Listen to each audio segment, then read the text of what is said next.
오늘은 에레미야 31장 1절로 6절의 말씀을 통해서 수어지교라는 제목으로 말씀을 나누고자 합니다. 오늘은 설 기간의 마지막 주일입니다. 이제 한 해를 마무리하고 다음 주일부터는 이제 사실은 교회력으로는 새해가 시작되어지는 날입니다.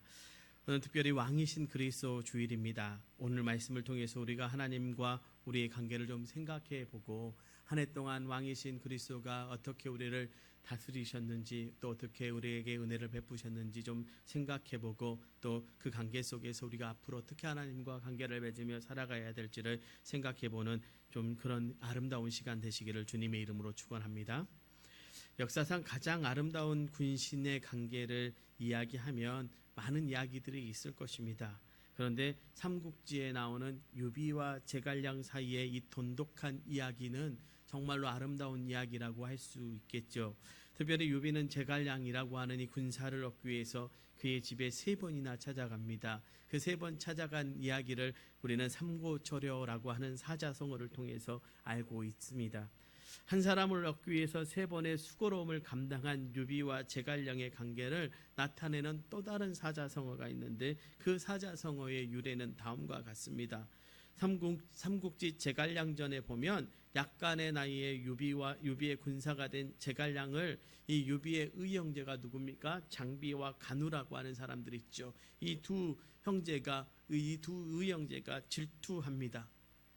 보니까는 제갈량을 좀 미워하는 것 같고 제갈량과 자기의 관계를 좀 시기하고 질투하는 것 같은 눈치를 이 유비가 챕니다. 그래서 두 아우를 이렇게 불러서 유비가 이렇게 말합니다. 내가 공명을 가졌다는 것은 물고기가 물을 가진 것과 같다. 앞으로 제군들은 다시는 아무 말도 하지 말아주게. 이후로 간우와 장비가 더 이상 어떤 불평도 하지 않았답니다. 물과 물고기처럼 떨어져서 살 수 없는 관계를 수어지교라고 하지요. 유비와 제갈량의 관계가 이 수어지교의 관계임을 스스로 말합니다. 또 이 관계의 모습을 보여주는 또 다른 일화가 하나 있는데 이런 것입니다. 장무 3년 봄 선주 영안에서 병안이 깊어진 이 유비가 성도에 있던 제갈량을 불러서 이렇게 부탁을 합니다. 그대의 재능은 조비의 10배에 달하오. 반드시 나라를 잘 살펴 환앙실의 부흥을 이뤄주리라 믿소. 만약 내 아들 유선이 보좌할 가치가 있는 남자라면 부디 그대가 옆에서 보살펴 주기를 바라오. 그러나 그만한 값어치가 없다면 그대가 대신 제2에 올라 전권을 잡으시오. 아들을 쳐내서라도 나라를 지키고 또 그 왕의 그것을 정권을 맡길 수 있는 만한 신하죠. 그러니까 유비가 제갈량이 이렇게 대답합니다. 신은 주군의 가장 신뢰받는 신하로서 충절을 다할 것이며 목숨을 걸고 유선 전하를 지키겠나이다. 이렇게 말하면서 유비가 눈물을 흘렸습니다. 이 아들 유선이 사실은 왕이 될 만한 그릇이 못 됐습니다. 공명이 대신 제2에 이어도 좋다는 말을 한 것입니다. 중국 3000년의 역사 속에서 이러한 군신의 관계를 보기는 매우 드물고 힘든 일입니다. 과연 이 둘의 관계는 물과 물고기가 만남이라고 할 수가 있는 것이죠. 그런데 오늘을 살아가는 저와 여러분에게도 이런 관계가 존재합니다. 물과 물고기처럼 뗄래야 뗄 수 없는 관계, 즉 육에서 살 수 없는 물고기에게 물이 존재하듯 영의 존재인 우리에게도 물과 같은 존재가 계십니다. 물고기의 집, 그 고향이 물인 것처럼 우리에게도 영의 고향이 있습니다. 바로 하나님의 품입니다. 여러분, 하나님과의 관계는 뗄래야 뗄 수 없는 관계이지 않습니까? 더욱이 하나님께서는요, 우리를 구원하기 위해서 어떻게 하셔요? 자기 아들도 버리십니다. 단순히 창조자와 피조물의 관계만을 이야기할 수 없을 정도로 그는 우리를 사랑하십니다. 아마 유비가 제갈량을 사랑했던 것보다 더 사랑하시는 분이 우리 하나님이실 것입니다. 그래서 우리는 물고기가 물에 살듯 우리는 늘 하나님 품에 살아야 할 줄로 믿습니다. 우리가 하나님을 떠나서는 아무것도 할 수 없습니다. 요한복음 15장 5절의 말씀을 보십시오. 포도나무와 나뭇가지의 이야기를 합니다. 포도나무에 나뭇가지가 붙어 있어야지만 열매를 맺습니다. 떨어지면 어떻습니까? 말라서 죽어버린다고 말합니다. 이처럼 우리는 예수님을 떠나서는 아무것도 할 수 없고 늘 하나님 품에 거하는 거하지 않으면 아무것도 할 수 없는 존재인 것입니다. 사랑하는 성도 여러분, 올 한 해를 마무리하면서 또 내년을 생각하면서 우리가 정말로 하나님의 품에 살고 있었는지, 그리고 내년에는 더 하나님의 품에 살기를 소망하는 저와 여러분 되시기를 주님의 이름으로 부탁을 드립니다. 우리가 그럼 하나님의 품에 거하기 위해서 우리는 오늘 예레미야의 소리를 좀 들을 필요가 있지요. 1절에 이렇게 말합니다. 여호와의 말씀이니라. 그때에 내가 이스라엘 모든 종족의 하나님이 되고 그들은 내 백성이 되리라. 여기서 모든 종족은 표면적으로 나타낼 때는 이스라엘의 12지파를 가리킵니다. 그러나 실제적으로는 어떻습니까? 남북 왕조를 가르치고 있습니다. 사실은 더 나아가서 본다면 저와 여러분을 말하는 것입니다. 주님, 예레미야는 저와 여러분을 향해서 말합니다. 너희는 너희의 하나님, 오늘 하나님은 너희의 하나님이 되고 너희는 내 백성, 너희는 내 백성이 될 것이다. 우리는 그의 백성이 되어야 된다고 예레미야는 말합니다. 그런데 이 말씀, 오늘 1절의 말씀을, 그리고 오늘 본문의 말씀을 조금 더 깊이 이해하기 위해서는 말씀의 배경을 우리가 좀 알 필요가 있습니다. 그러려면 이스라엘의 분열 왕조 이야기를 좀 해야 합니다. 출애굽 이후에 가나안에 정착한 유대 민족은 사울, 다윗, 솔로몬의 통일 왕조를 거쳐서 기원전 10세기 초에 남북 왕조로 분리가 됩니다. 분열이 됩니다. 여기에 솔로몬과 그의 아들 르호보암이 결정적인 책임을 갖고 있습니다. 솔로몬이 죽고 르호보암이 왕이 되자 북쪽 지파의 지역의 지파들이 솔로몬의 전제적이고 강압적인 통치를 거둬들이라고 조금 요구했습니다. 그런데 르호보암이 어떻게 해요? 그들의 요구를 거부합니다. 자기는 선왕 솔로몬보다 더욱 강압적인 정치를 펼치겠다고 선언했습니다. 결국 북쪽 지파는 남쪽과 선을 긋고 여로보암이라고 하는 사람을 왕으로 세웠습니다. 그것이 남북 분열의 시작이었습니다. 그런 상태가 수백 년간 계속되었고 결국 북왕조가 아시리아에 의해서 기원전 722년, 721년 사이에 멸망을 당했습니다. 그런데 예루살렘을 중심으로 한 아주 작은 나라로 명맥을 유지하던 남유다도요, 결국에 어떻게 됩니까? 바벨론에 의해서 기원전 587년에 멸망을 당합니다. 예레미야 예언은 이런 역사적인 배경 속에서 나왔습니다. 남유다가 멸망하기 전에 활동한 예레미야는요, 남유다를 향해서 날마다 선포합니다. 하나님께 돌아가자는 것이었습니다. 특별히 오늘 말씀은요, 예레미야가 이스라엘이 멸망을 당했음에도, 멸망하였음에도 다시 회복되리라는 축복의 말씀을 예언하고 있는 것을 봅니다. 그러나 우리는 이전에 이스라엘을 보아야 합니다. 그들은 어땠습니까? 하나님을 떠나 살았습니다. 물고기가 물을 떠나듯 그들은 하나님을 떠나버렸습니다. 그 결과가 무엇입니까? 죽음입니다. 여기서 죽음은 하나님과의 관계의 단절을 의미합니다. 그럼에도 불구하고 어떻습니까? 다시 돌아오면, 물고기가 물을 떠나 살 수 없듯이 다시 그들이 돌아오면 하나님은 그들을 다시 회복시키셨습니다. 그 사랑의 이야기, 그 하나님의 고백이 오늘 말씀의 내용인 것입니다. 여러분, 이스라엘 역사를 한번 살펴보십시오. 하나님이 어떻게 그들에게 하셨습니까? 또 그들은 하나님을 어떻게 했습니까? 그들을 애굽에서 구원하셨던 하나님, 그들을 광야의 그 곳에서 불기둥과 구름기둥으로 지키셨던 하나님, 나아가 바벨론을 통해서 이스라엘을 멸망케 하셨지만 오늘 회복을 선포하셨던 하나님. 여러분, 사실 이스라엘의 멸망은 멸망이 아니라 어때요? 하나님의 백성을 지키고자 하셨던 하나님의 마음이 거기 담겨져 있었고 남은 자들을 향한 하나님의 사랑이 거기에 있었습니다. 결국 이스라엘이 바벨론에 의해서 멸망했지만 그 멸망은 하나님의 사랑의 시작이었음을 우리는 잊어서는 안 됩니다. 오늘 말씀 4절에 보십시오. 전혀 이스라엘아, 내가 다시 너를 세우리니 내가 세움을 입을 것이요 내가 다시 소고를 들고 즐거워하는 자들과 함께 춤추며 나오리라. 그 전에 3절에 뭐라고 말씀하십니까? 옛적에 여호와께서 나에게 나타나사 내가 영원한 사랑으로 너를 사랑하기에 인자함으로 너를 이끌었다.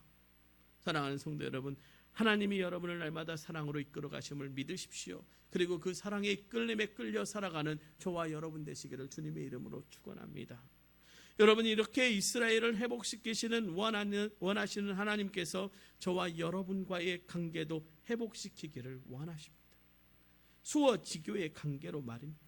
영원히 함께하며 춤추는 그들을 보고 싶어. 아니요, 저와 여러분이 하나님 앞에 악궤를 들고 하나님을 찬양하는 저희들의 모습을 보고 싶어 하십니다. 다시 세우셔서 하나님의 백성으로 살아가기를 원하고 계신다는 것입니다. 그럼 그들이 아니 그들과 오늘을 살아가는 저와 여러분은 어떻게 하면 관계가 회복되어질 것인가? 오늘 예레미야 선지자는 우리에게 이렇게 말씀합니다. 너희가 이렇게 하면 하나님께서 너희와 함께 하시리라. 쓰워 지겨 뗄래야 뗄 수 없는 그 관계, 그 영원한 동행이 다시 시작될 것이라고 말합니다. 오늘 본문 6절입니다. 에레미야 에브라임 산 위에서 파수꾼이 외치는 날이 있을 것이라. 이르기를 너희는 일어나라. 우리가 시온에 올라가서 우리 하나님 여호와께로 나아가자. 먼저 일어나십시오. 여러분 일어나야 합니다. 여러분 생각해 보십시오. 이스라엘 백성들이 멸망의 소리를 들었으니 주저앉았지 않았겠습니까? 아이고 우리는 망했네. 우리는 끝났네. 하나님이 우리를 버렸네. 아닙니다. 우리는 다시 일어나야 합니다. 우리를 다시 일으켜 세울 줄로 믿고 일어서야 합니다. 여러분 우리의 생각으로 우리의 세상에 갇혀 주저앉아 있으면 안 됩니다. 야, 이 세상이 코로나19로 교회가 이기가 왔네. 아이고 교회가 욕먹으니까, 아이고 내가 나이 들었으니까 우리는 더 이상 일어날 수 없네. 우리에겐 더 이상 희망이 없네. 소망이 없네. 아니요, 신앙은 지금을 살아가는 것 아닙니까? 주님은 지금 일어나기를 말씀하십니다. 일어서십시오. 일어나십시오. 여러분 엘리야 선지자처럼 강야에 주저앉아 있으면 안 됩니다. 그런데 그렇게 주저앉아 있다 할지라도요, 우리 주님 어떻게 하십니까? 엘리야 선지자에게 찾아오셨습니다. 그리고 그의 뺨을 어루만지셨습니다. 그리고 먹이셨습니다. 일어나 먹으라. 야, 먹고 일어나라. 그리고 일어나서 가자. 야, 강야에 가서 죽여달라고 하는 그 엘리야 주저앉아서 푹 쓰러져서 아예 뒤집어 누워져 있던 그를 하나님은 일으켜 세우셔서 그의 뺨을 어루만지시면서 일어나야 한다라고 말합니다. 때로는 우리는요, 광야에 롯과 헤어졌을 때 광야에 주저앉아 있던 아브라함처럼 일어나야 됩니다. 조카 롯과 서로 갈라지던 날 광야에 주저앉아 있을 때 일어서서 사방을 보게 하셨던 하나님, 그리고 그 말씀하시던 하나님을 바라보았던 아브라함처럼 우리는 일어서야 합니다. 그리고 다시 하나님을 바라보아야 합니다. 우리가 일어서면 하나님이 보입니다. 보십시오. 광야 그 죽음의 자리에 주저앉아 아무것도 하지 않았던 엘리야를 어루만지고 먹이셔서 일어나게 하셨던 하나님,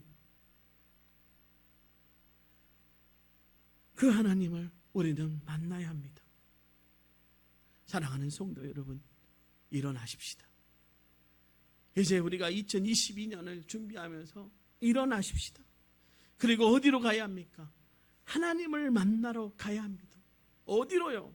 하나님을 만나러 가야 되는데 오늘 말씀은 어디로 가라고 말합니까? 오늘 말씀은 우리로 시온에 올라가라고 말합니다.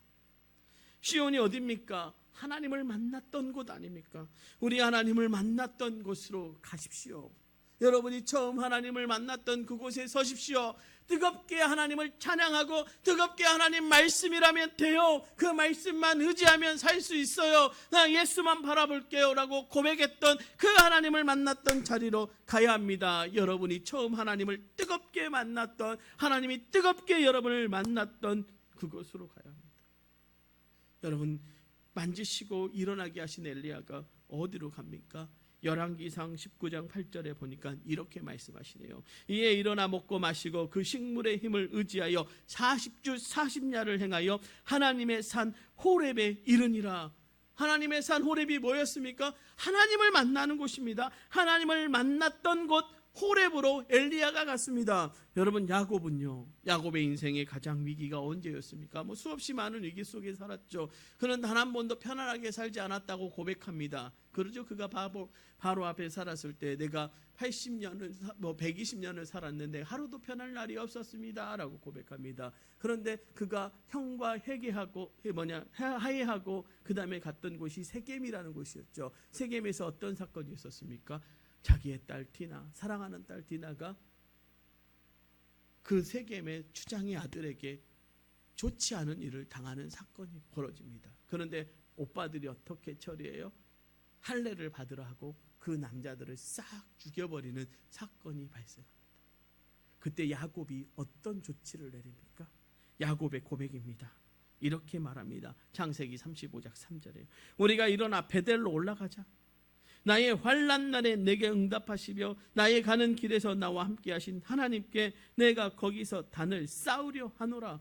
어디였습니까? 베델이요? 하나님을 만났던 곳입니다. 여러분, 호렙, 시온, 베델 어디입니까? 하나님을 만났던 곳입니다. 우리는 이제 다시 그 자리로 나아가야 합니다. 뭐 가시적인 의미로 오늘의 시온을 우리는 교회라 할 수도 있겠죠. 그러나 더 중요한 것은 교회인 그 교회가 어떤 곳이어야 됩니까? 여러분이 하나님을 만나고 체험했던 곳이어야 합니다. 지금 우리가 정말로 다시 시온으로 올라가야 할 때입니다.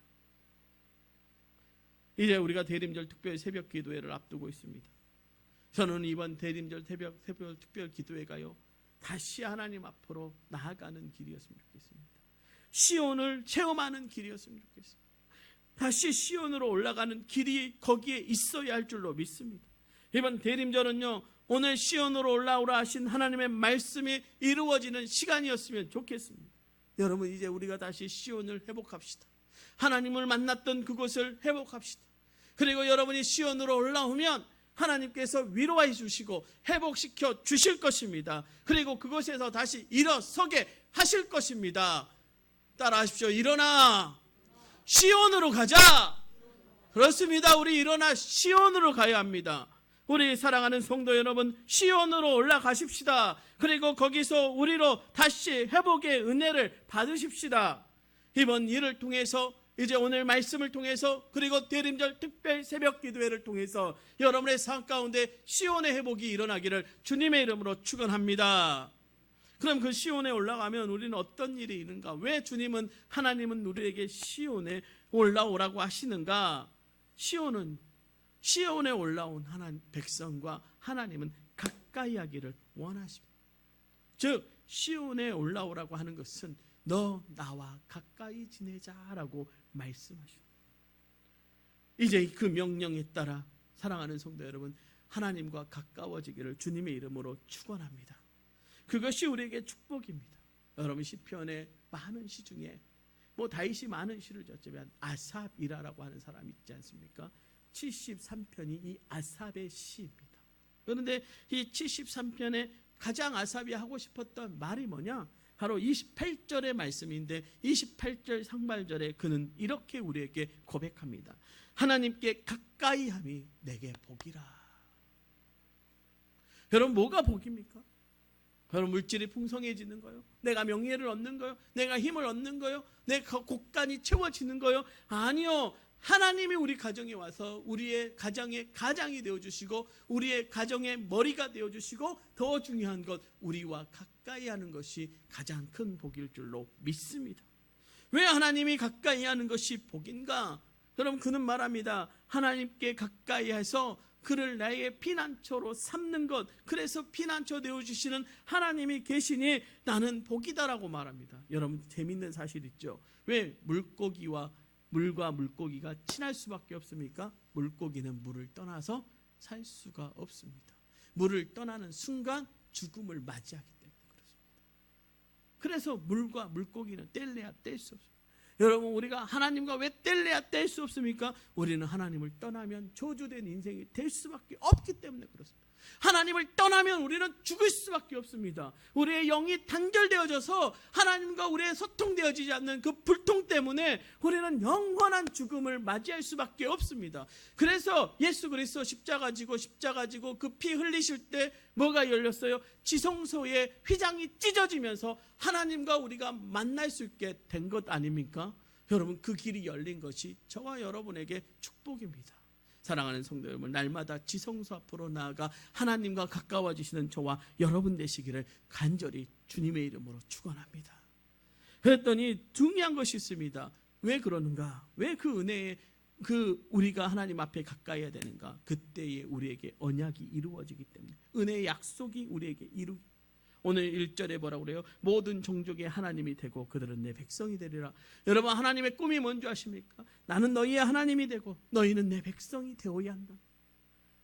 우리가 하나님을 가까이 한다는 건 이제 야곱의 하나님, 이스라엘의 하나님, 모세의 하나님, 아브라함의 하나님이 아니라 이삭의 하나님이 아니라 누구의 하나님이요? 나의 하나님을 부르기 때문에 그것이 우리에게 축복입니다. 이 언약의 말씀이 우리의 하나님께 가까이 갈 때 우리의 삶 가운데 이루어질 줄 믿습니다.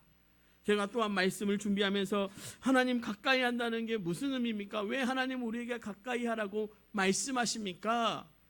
그랬더니 그 안에 무엇이 있냐면 바로 하나님의 책임이 있습니다.